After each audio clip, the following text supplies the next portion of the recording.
नमस्कार, मी पंजाब तक.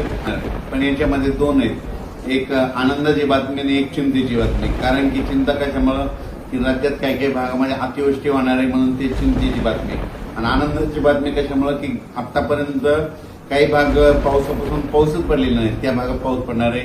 म्हणून राज्यातल्या सर्व शेतकऱ्यांना सांगितलं होतं की 2 जुलैपासून ते 8 जुलैच्या दरम्यान राज्यात काही भागामध्ये अतिवृष्टी होणार आहे, अतिमुसळधार पाऊस पडणार आहे म्हणून हा अंदाज लक्षात घ्या.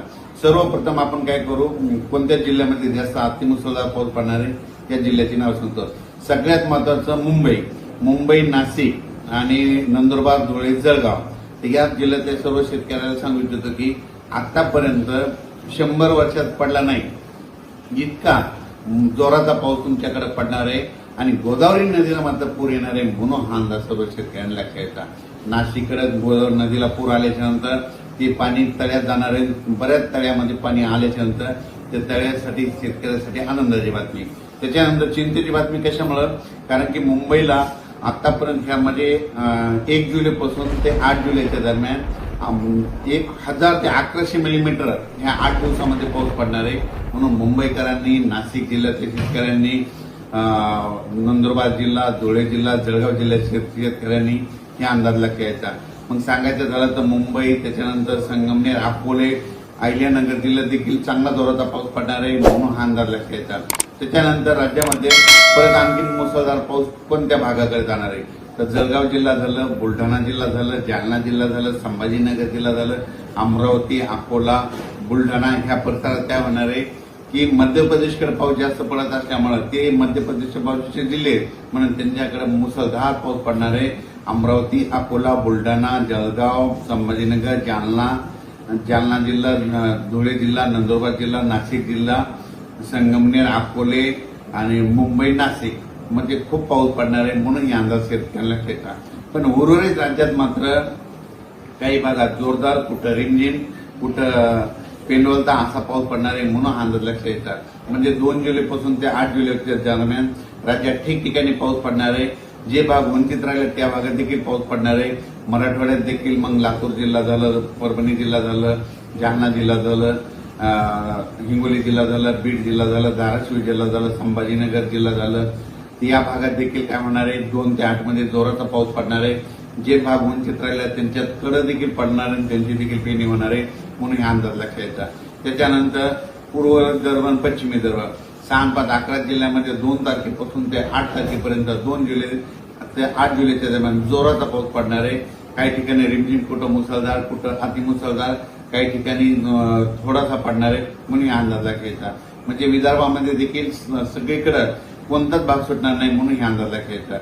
त्याच्यानंतर पश्चिम महाराष्ट्राकडे सातारा झालं, सातारा, सांगली, कोकणपट्टी, घाटमाथ्याचं खूप पाऊस पडणार आहे. म्हणजे सातारा म्हणजे रायगड पासून, रत्नागिरीपासून ते डायरेक्ट मुंबईपर्यंत ते कोकणपट्टीमध्ये मुसळधार, अतिमुसळधार, अतिवृष्टीचा पाऊस पडणार आहे म्हणून कोकणपट्टी, घाटमाथ्याच्या परिसराने अंदाज लक्षात येतात. राहिलं पश्चिम महाराष्ट्राकडे पुणे जिल्हा झालं, सोलापूर जिल्हा झालं, सांगली जिल्हा झालं, सातारा जिल्हा झालं, त्याच्यानंतर अहिल्यानगर, त्याच्यानंतर बीड जिल्हा, कडाष्टी, श्रीगोंदा, बारामती या परिसरात म्हणजे ह्यामध्ये उद्यापासून तसं तर आजच 1 तारखेला बऱ्याच भागामध्ये पाऊस सुरुवात आहे. पण 2-3-4च्या दरम्यान परत त्या भागात देखील पाऊस पडणार आहे म्हणून अंदाज लक्षात येतात. पण राज्यात मात्र सगळ्यात जास्त पाऊस उत्तर महाराष्ट्र म्हणजे मुंबई, नाशिक, नंदुरबार, धुळे, जळगाव, अहिल्यानगर, संभाजीनगर, जळगाव जिल्हा, बुलढाणा जिल्हा, जालना जिल्हा, अमरावती, अकोला, अकोट ह्या परिसरात मात्र पाऊस चांगला धुमाकूळ घालणार आहे म्हणून हा अंदाज लक्षात घ्यायचा.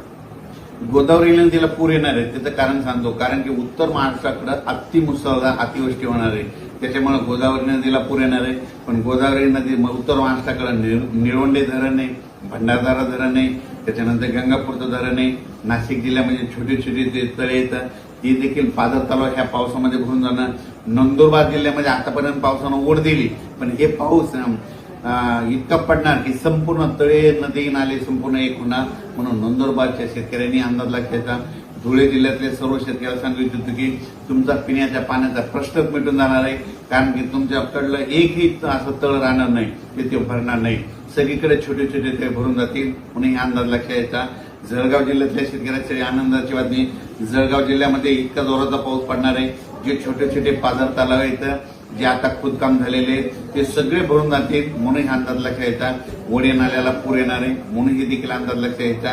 त्याच्यानंतर कन्नड सिन्नर इकडं संभाजीनगर सिल्लोड हे भाग, अजंठा परिसर हे भोकरदन हे एरिया, त्याच्यानंतर वैजापूर, गंगापूर, शिर्डी, राहता, संगमनेर, अकोले ह्या भागात देखील काय होणार मुसळधार पाऊस पडणार आहे म्हणून त्यांनी देखील सतर्क राहण्याची गरज आहे.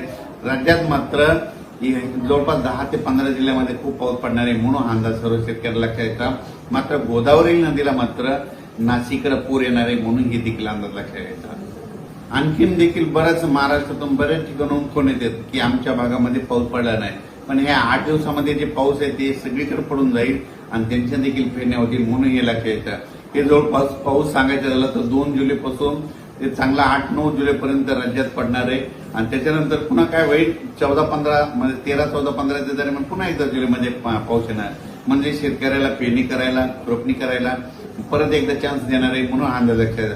माझी मुंबईकराला विनंती आहे, नाशिकवाल्यांना विनंती आहे, नदीकाठच्या भागातल्या शेतकऱ्यांनी सतर्क राहावे. मुंबई नाशिककडे इगतपुरी ह्या परिसरामध्ये खूप जोराचा पाऊस पडणार आहे म्हणून त्यांनी स्वतःची काळजी घ्यावी, पशुधनाची काळजी घ्यावी, कारण की नदीकाठच्या लोकांनी काळजी घेणे ते सगळ्यात महत्वाची गरज आहे. कारण की नाशिक जिल्हा उत्तर महाराष्ट्राकडे म्हणजे मात्र पाऊस धुमाकूळ घालणार आहे म्हणून अंदाज लक्षात येता. मुंबईकडे भोईसर या पट्ट्यामध्ये देखील खूप जोराचा पाऊस पडणार, नालासोपारा, ठाणे या परिसरात देखील जोराचा पाऊस पडणार आहे म्हणून मुंबईकरांनी हा अंदाज लक्षात घेऊन आपण आपली काळजी घ्यावी. माझी एक शेतकऱ्याला विनंती आहे, विजा या पावसामध्ये विजेचं प्रमाण जास्त असल्यामुळे विजा कडकडायला लागले की शेतकरी काय करतात त्याचे कपडे भिजवतात म्हणून ते झाडाचा आश्रय घेतात. माझी विनंती कपडे भिजू द्या, तुम्ही डायरेक्ट घर जवळ करा, पण तुम्ही तुमचं स्वतःची काळजी घ्या. नसता काय होईल कपडे भिजतात म्हणून शेतकरी काय करतात झाडाचा निवारा घेतात आणि विजा नेमक्या झाडावर पडतात म्हणून विजेपासून स्वतःची काळजी घ्या, पाळीव प्राण्याची काळजी घ्या म्हणून हे सर्व शेतकरी लक्षात घ्यायचं. अचानक वातावरण बदल झाला परत एक मेसेज दिला जाईल. धन्यवाद.